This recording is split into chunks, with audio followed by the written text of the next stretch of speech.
Welcome to my channel history Mantra. और आज इस वीडियो में हम समुद्रगुप्त की उपलब्धियों के बारे में बात करेंगे। ये वीडियो जो है एग्ज़ाम के लिहाज से बहुत ही महत्वपूर्ण है। हर साल जो है समुद्रगुप्त के ऊपर एक क्वेश्चन जो है आता है। आइए अब हम समुद्रगुप्त के बारे में बात करते हैं। सर्वप्रथम हम बात करेंगे गुप्त वंश की, जिसमें सबसे पहले श्रीगुप्त का नाम आता है और माना जाता है कि इसने ही गुप्त वंश की शुरुआत करी। इसका समय जो है 275 से 300 सीई है। इसके बाद इसका पुत्र घटोत्कच गुप्त जो है शासक बनता है, जिसका शासनकाल 300 से लेकर के 320 सीई है। इसके बाद चंद्रगुप्त प्रथम 320 से 335 सीई। इसके बाद समुद्रगुप्त, जिसका शासनकाल 335 से 375 सीई है। इसके बाद चंद्रगुप्त टू और कुमारगुप्त जैसे शासक गुप्त वंश में हमें मिलते हैं। और समुद्रगुप्त का जो शासनकाल है 335 से 375 ईस्वी है। और इस बात में विवाद है कि क्या समुद्रगुप्त अपने पिता के बाद सिंहासन पर बैठा। हालांकि समुद्रगुप्त राजनीतिक रूप से बहुत ही महत्वपूर्ण व्यक्ति था। समुद्रगुप्त के बारे में जो हमें जानकारी मिलती है उसमें सबसे महत्वपूर्ण जो स्रोत है वो है इलाहाबाद का प्रयाग प्रशस्ति। इसके अलावा एरंड का जो स्टोन इंस्क्रिप्शन है वो भी हमें उसके बारे में महत्वपूर्ण जानकारी देता है। समुद्रगुप्त के सिक्कों से भी जो है हमें महत्वपूर्ण जानकारी मिलती है। इसके बाद समुद्रगुप्त ने 2 ताम्रपत्र जारी किए और जिसके बारे में जो अभिलेख शास्त्री हैं उनका मानना है कि ये ताम्रपत्र जो है नकली है, जाली है। प्रयाग प्रशस्ति से पता चलता है कि समुद्रगुप्त ने उत्तर भारत के 10 राजाओं को हराया। इन्हें आर्यव्रत के राजा भी कहा जाता है।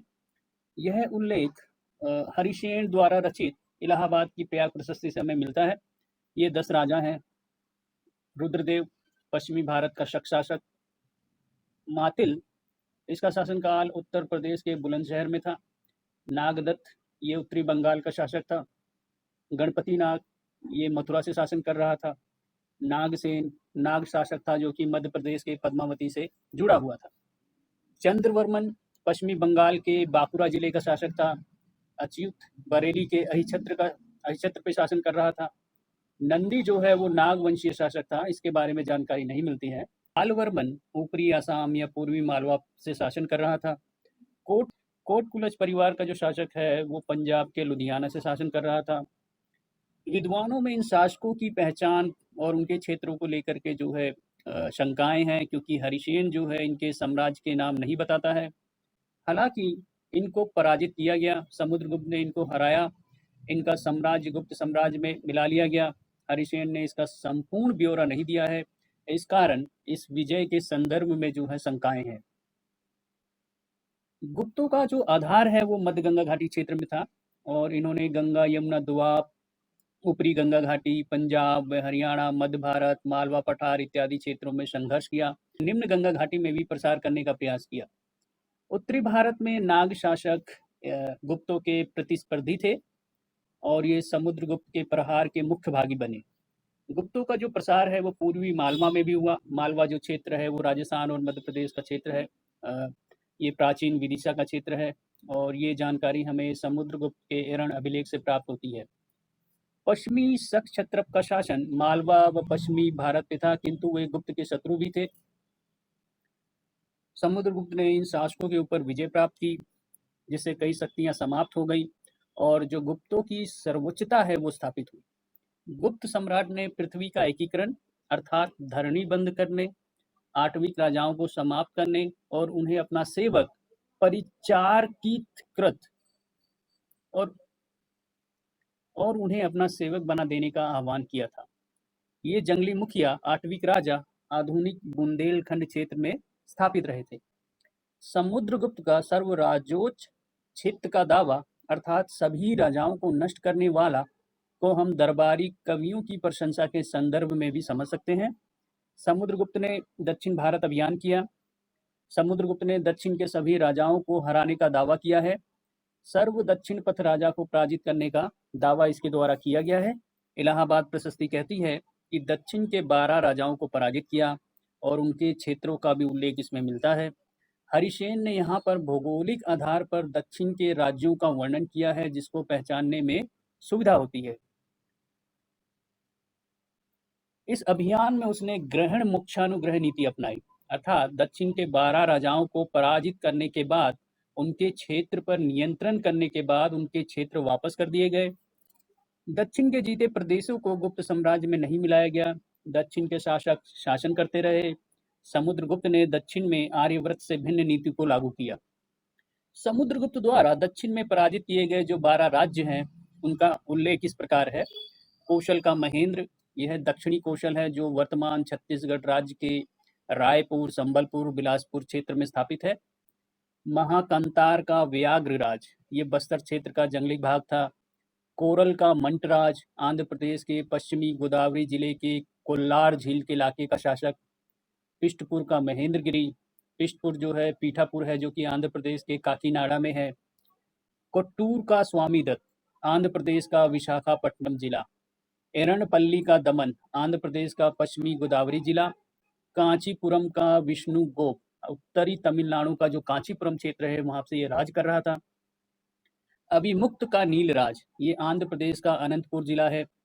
वेंगी का हस्तिवर्मन, आधुनिक वेंगी या पेड्डा वेंगी, जो कि गोदावरी और कृष्णा डेल्टा के समीप है। पालक का उग्रसेन, आंध्र प्रदेश का नेल्लोर जिला। देवराष्ट्र का कुबेर, पश्चिमी तट, विशाखापट्टनम जिला, आंध्र प्रदेश। कुस्थलपुर का धनंजय, इसका शासन आंध्र प्रदेश के पश्चिमी क्षेत्र पे था। सो ये कुल 12 राज्य हैं जिसको समुद्रगुप्त ने जो है पराजित किया और इनका उल्लेख प्रयाग प्रशस्ति में हरिशेन ने किया है। इतिहासकारों में इन शासकों की पहचान व इनके क्षेत्र के संदर्भ में जानकारी जो मिलती है उसको लेकर के विवाद है। पता चलता है कि समुद्रगुप्त ने मध्य भारत से होकर दक्षिणी अभियान किया। वह पश्चिमी उड़ीसा, छत्तीसगढ़ के जंगल को पार करके कलिंग के तटीय क्षेत्र पे पहुंचा। कलिंग के बाद वह दक्षिण के कांची में गया, टोंडई मंडलम गया। 12 पराजित शासकों में विष्णुगोप निश्चित ही पल्लव राजा था और हस्तिवर्मन एक सलाकायन शासक था। यह अभियान गुप्तों की सैन्य शक्ति व समुद्रगुप्त की नेतृत्व कुशलता को भी दर्शाता है। यह अभियान काफी दूरस्थ क्षेत्र में किया गया। इसमें विंध्य पर्वत को पार किया गया और इस अभियान में ग्रहण मोक्षानुग्रह नीति अपनाई गई। दक्षिण अभियान की सबसे महत्वपूर्ण विशेषता थी कि समुद्रगुप्त ने इन 12 राज्यों को अपने साम्राज्य में नहीं मिलाया, बल्कि ये 12 राज्य वापस कर दिए। इलाहाबाद प्रशस्ति में उत्तर भारत के 3 राजाओं का उल्लेख है जिसको समुद्रगुप्त ने पराजित किया। इसके बाद दक्षिण के 12 राज्यों को जीतने का उल्लेख है। पुनः इसके पश्चात प्रयाग प्रशस्ति में समुद्रगुप्त द्वारा 10 राजाओं को पराजित करने का उल्लेख मिलता है। यदि प्रयाग प्रशस्ति के विवरण को सही माने तो समुद्रगुप्त ने पहले केवल 3 राजाओं को पराजित किया। इसके बाद वह दक्षिण गया और पुनः वापस लौट आया और उत्तर भारत के 10 राजाओं को पराजित किया। विद्वानों का मानना है कि जब समुद्रगुप्त दक्षिण अभियान में था तो उत्तर के शासकों ने उसकी सर्वोच्चता को चुनौती दी, क्योंकि समुद्रगुप्त जो है उत्तर में नहीं था। इसी कारण समुद्रगुप्त को तुरंत उत्तर भारत आना पड़ा और दक्षिण भारत का अभियान पूर्ण नहीं हो पाया और जीते गए राज्यों को जो है उसको वापस करना पड़ा। उत्तर भारत में संकट के कारण ही समुद्रगुप्त को ग्रहण मोक्षानुग्रह नीति को अपनाना पड़ा। इलाहाबाद प्रशस्ति के तथ्यों को प्रमाणित करने के लिए कोई प्रमाण नहीं है जो यह बताए कि उत्तर भारत की राजनीति में उसके प्रतिस्पर्धी उसको कोई चुनौती दे रहे हों। किंतु समुद्रगुप्त ने दक्षिण भारत के राज्यों के संग जिसका नेतृत्व कांची का विष्णुगोप कर रहा था उसको पूरी तरीके से ध्वस्त किया। दक्षिण के राज्यों को अगर उत्तर भारत के साम्राज्य में शामिल कर लिया जाता तो साम्राज्य के लिए समस्या उत्पन्न हो जाती। इसी कारण दक्षिण के राज्यों को जीत करके छोड़ दिया गया। समुद्रगुप्त ने शायद दक्षिण भारत अभियान के लाभ का आकलन नहीं किया था। हालांकि समुद्रगुप्त ने पूर्व में समुद्र तटीय राज्यों उड़ीसा, आंध्र प्रदेश व उत्तरी तमिलनाडु पर अपना ध्यान केंद्रित किया था, क्योंकि इन तटों पर समृद्ध बंदरगाह थे। तमिल संगम साहित्य और पुरातात्विक सामग्री बताती है कि ये बंदरगाह समुद्र पार ये व्यापार में महत्वपूर्ण भागीदार थे, जो कि पूर्वी तट, श्रीलंका, दक्षिण पूर्व एशिया से होकर के गुजरता था। और वेंगी जो है एक संपन्न कृषि क्षेत्र था। हरिशेन कहता है कि समुद्रगुप्त का श्रीलंका से संपर्क था और दक्षिण पूर्व एशिया के द्वीपों के बारे में भी जो है उसको जानकारी थी। चारों ओर भूप्रदेश से घिरे हुए शासक के लिए पूर्वी तट पर नियंत्रण करके श्रीलंका और दक्षिण पूर्व एशिया पहुंचना सरल हो गया। समुद्रगुप्त का दक्षिणी अभियान सामरिक व आर्थिक लाभ को ध्यान में रखकर किया गया था, न कि क्षेत्रीय विस्तार के लिए किया गया। कुछ विद्वान मानते हैं कि कालिदास के रघुवंश में रघु का अभियान समुद्रगुप्त के अभियान से मेल खाता है।